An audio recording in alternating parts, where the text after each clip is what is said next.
Why is my hair falling out in patches? So, you're brushing your hair one morning and something feels off. Not more hair in the sink, not thinning, not a receding hairline, but a spot. A very specific, very round, very naked little patch, like someone quietly erased a coin-sized circle from your scalp overnight. And immediately your brain goes into full catastrophe mode. Am I going bald? Is this stress? Is this cancer? Did my shampoo betray me? Take a breath. Because patchy hair loss is usually treatable, often temporary, and very rarely dangerous. But the cause matters. And today we're going to talk about why hair sometimes disappears in patches, what it means, and what you can actually do about it, especially two of the most common culprits, alopecia areata and trichotillomania. One is autoimmune, one is behavioral. Both are common, both are misunderstood, and both are very, very human. First, a quick bit of biology. Hair doesn't randomly fall out just to ruin your day.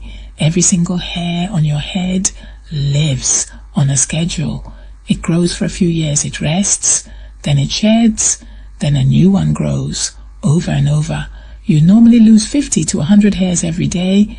You just don't notice because new hairs quietly replace them.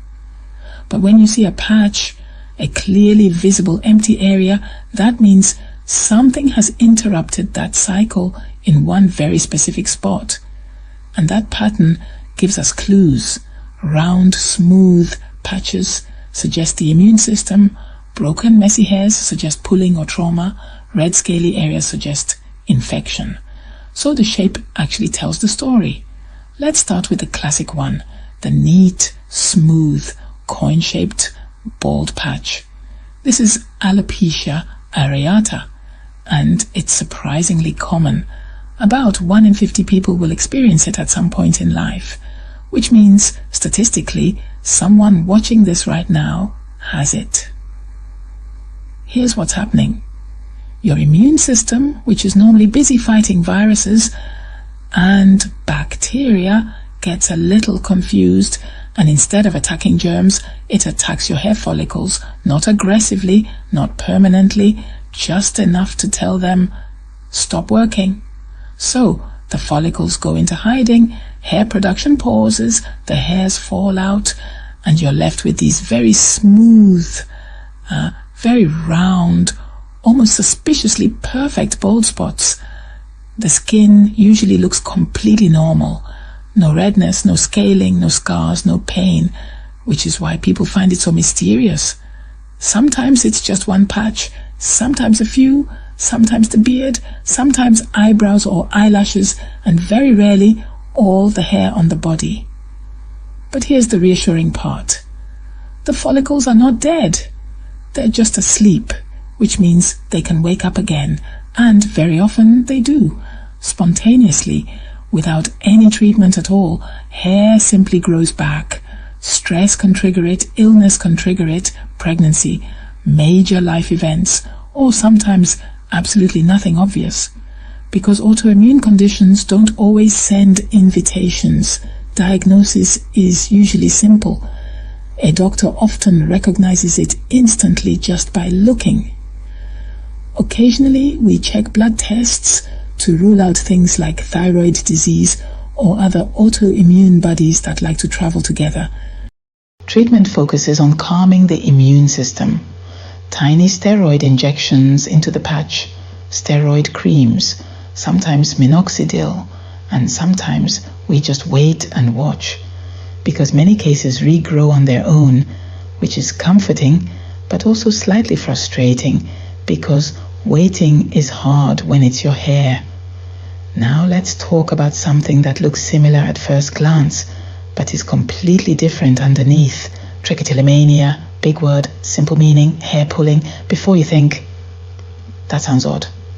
Let me reassure you, it's incredibly common, especially in teenagers, especially during stress, exams, breakups, deadlines, life. It's what we call a body-focused repetitive behavior, same family as nail biting, skin picking, lip chewing, except this one targets hair. And most people don't even realize they're doing it. You're reading, watching Netflix, studying. Your hand wanders up to your head. You twist a strand, pull, tiny moment of relief, repeat again and again, hundreds of times. And eventually a patch appears. But here's the key difference. These patches are messy, not smooth. You see broken hairs, different lengths, little stubble. Because the follicles are perfectly healthy, the hair just keeps getting mechanically pulled out. So this isn't a scalp disease, it's a habit loop, often linked to anxiety or stress, and there's zero shame in that. Humans self-soothe in weird ways. Some people scroll social media, some people eat snacks, some people pull hair. Brains are strange like that. Treatment isn't creams or injections, it's awareness.